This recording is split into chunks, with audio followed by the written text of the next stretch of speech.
All right, I got another story time for y'all today, and it's one of those, it's a Avatar one actually today. So I'm back to talking about Avatar, for a little bit, right? And this is the story of Sokka. So Sokka had to grow up quick.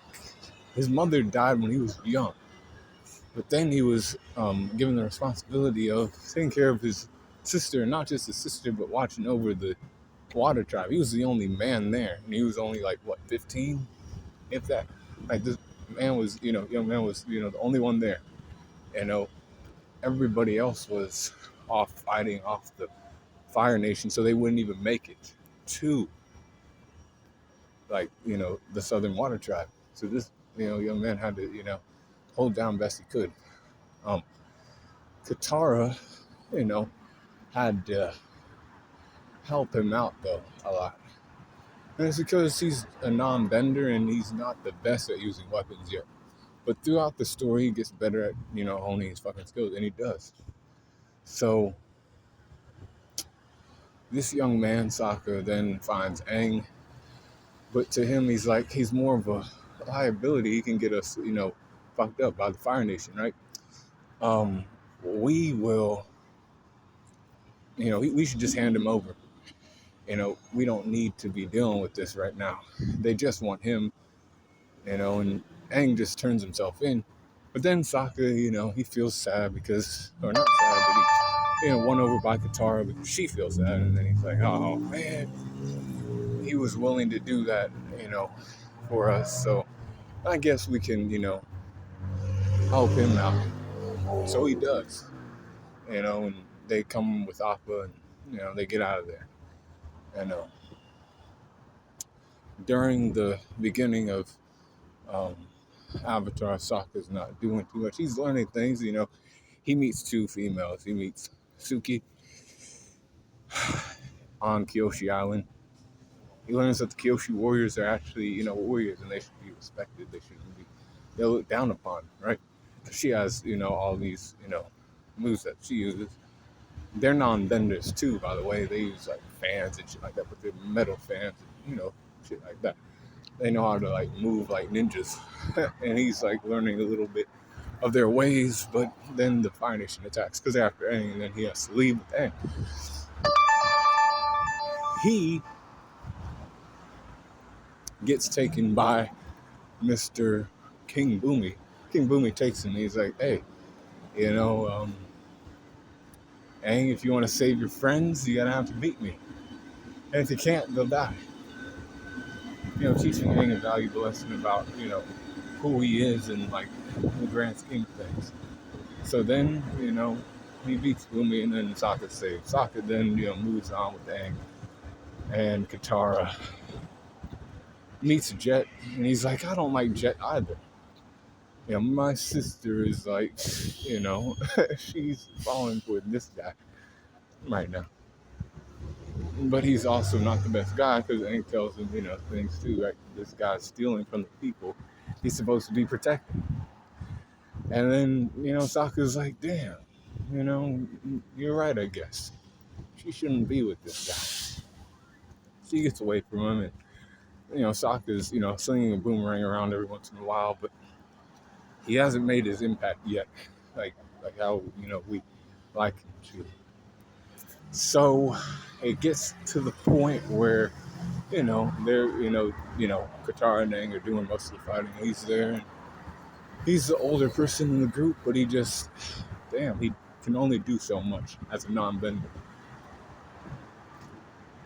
Then Sokka gets to meet the princess of the Northern Water Tribe. He's, classed as one of these, warrior types, right? The ones that use weapons and shit, right?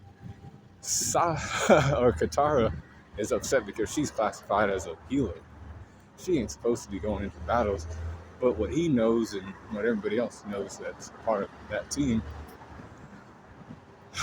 that Katara is actually, she knows how to use her water and all that. She's actually, fought more than, Sokka has, but he's, still willing to, train with them and other things, and the princess takes a liking to him.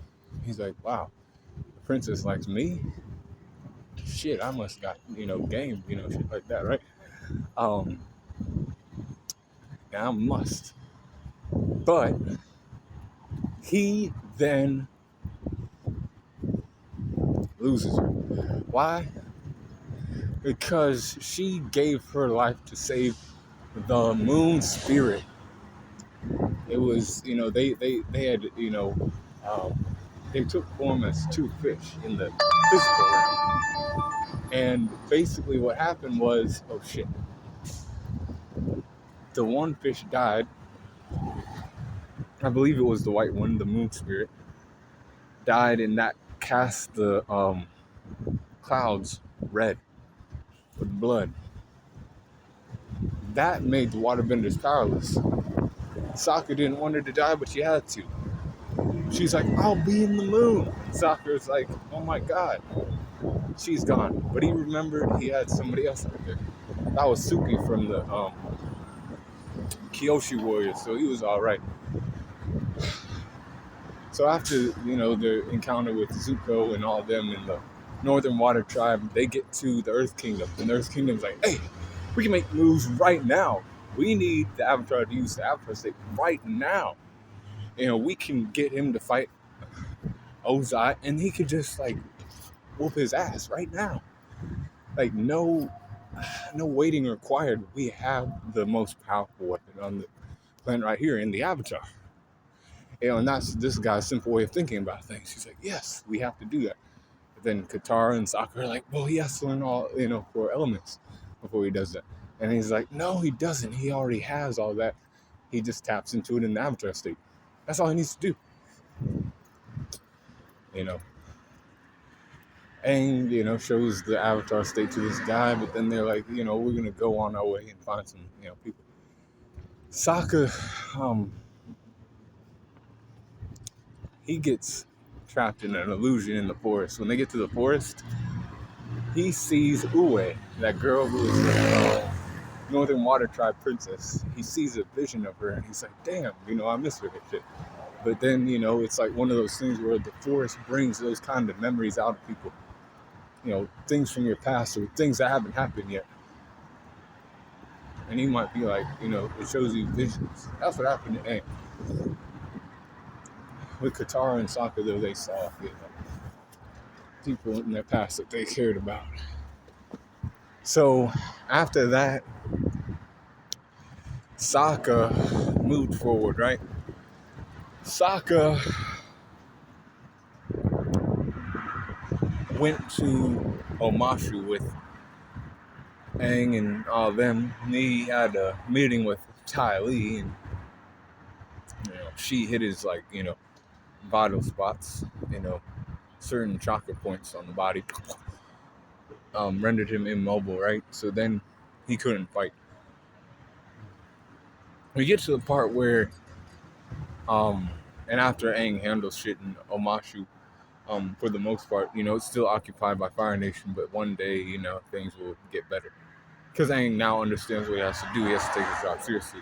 Finding an earthbending teacher, he sees the person he was supposed to, find. Sokka's there, and he's just along for the ride. Sokka's along for the ride, and they get chased down by Azula. They go their separate ways. Toph leaves, and, Aang, takes himself somewhere else. Zuko pulls up, and Azula pulls up, and everybody fights against Azula and tries to take her out. Which they didn't. Sokka, this young man goes into Ba Sing Se after they, lose Appa and everything else, and they get to Ba Sing Se, and he's in a syllable, competition with these bitches. He's, doing poetry, he's rhyming, he's, doing his thing. And he just pulls up in there, and he's like, well, I know how to, rhyme and use syllables, right? And he's doing his thing, right? This young man is doing that. Then he's caught using too many symbols. You're supposed to only use 3 when you're, reciting these, poems and things. And he's like, oh shit, I went overboard, so he got kicked out. After that, though, they found out that Judy was brainwashed. The Daily agents had put a light in front of her and said, there's only good things going on in Ba Sing Se. There's no Fire Nation and none of that shit here. They sweep it under the rug. everything's good within the walls of Ba Sing Se. And they like keep seeing these bitches, and he's like, God damn, there's something wrong with these. they they are, something's wrong with them. They are not seeing shit right. So after that,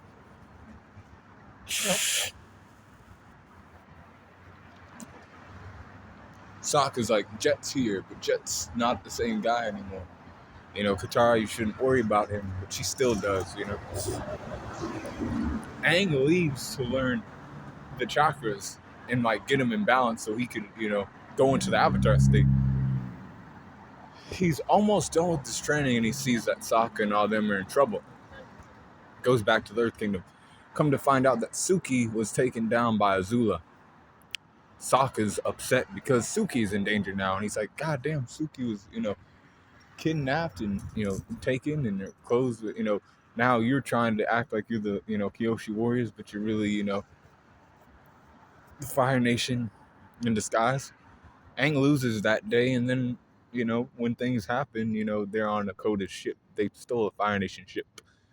Sokka's, a part of that, he's in Fire Nation uniform. And then from, like, the final season of Avatar, he's in Fire Nation uniform for most of the time. Sokka's with Toph and Katara and Aang, and they keep, fighting these opponents and doing what they have to do. And he's like, damn, I'm just still, like, this guy that can't, hold down right. I'm the least useful out of all you people. And they're like, oh, but it's all right, Sokka, we'll always come to, help you out. But then he finds a swords master. This man's actually a part of the White Lotus, is what we come to find out. He learns calligraphy, and he learns how to, meditate. And he knows the way of the sword, and he learns how to forge his own sword out of, mineral or material he wants to. He found meteorite, so he's like, I want to make my sword out of this. He's like, you forged yourself a fine record, and you know how to, like, you learned calligraphy, you learned, how to meditate, learned mindfulness here. But now you're going to be tested, and he was tested by his master. And he did pretty well. He honed his skills enough. So then when the Day of Black Sun came around, he was actually fighting against the Fire Nation soldiers pretty decently. Better than he had ever before. That's for sure. However, the Day of Black Sun didn't go as according to plan because Azula knew what was going on. And she informed her father, and they made, preparations for that. Now, Sokka had, been upset also because his father became war prisoner and all the other guys. So, when Zuko came to their side, he was like, guess what, Zuko? You had your little fun time with Aang and Katara, and I guess Toph wanted to do shit with you, but she didn't. But this is a real mission. We're going to go save the other people who went to, sacrifice themselves so we could get away. But we're going to, save them from the boiling hot rock. They do this. They get there, and they're under disguise. Zuko gets caught. But he's trying to, he's trying to get these people out of here, This other guy who's a part of, the jailbreak, he ends up getting caught. Nai, or, Zuko's, girl, she ends up finding them. And she's like, okay, Zuko, why'd you, run out on us? And he's like, well, damn, I know what I have to do now. This ain't right. The shit that you're following is wrong. And she, comes to terms with that at the end of, those episodes. But he finds Suki there, too. He finds his father, and he finds Suki there. He threw the one guy in the cooler. He's like, who was the guy who planned the escape? They found out, or it wasn't Sokka, but the guy who got, put in the cooler. Because most of the guys are firebenders in there, so, the coolers, it's cool in there. They don't like cold. And they're like, okay, you get to go into the cooler. So after that,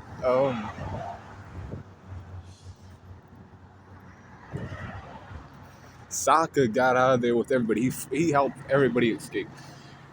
They had more people for the day of the Sozin's Comet. Now, this day was going to be a harder, time for everybody. Have to go hard this day. That's all or nothing, they'll burn everything to ash or we'll fucking stop them. That kind of thing.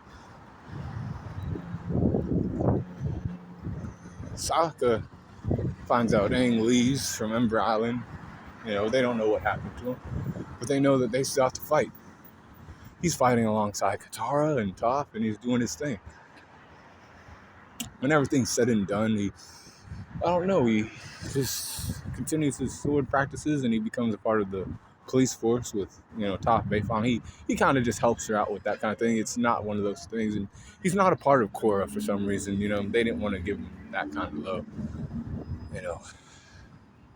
But Sokka was a, good side character. He went through his little development, of being like not as useful, but then, being useful when it came time for like the big,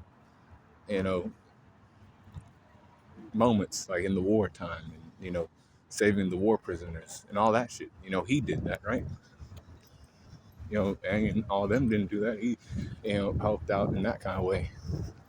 So that's the story of Sokka as told by Darius the Green Angel.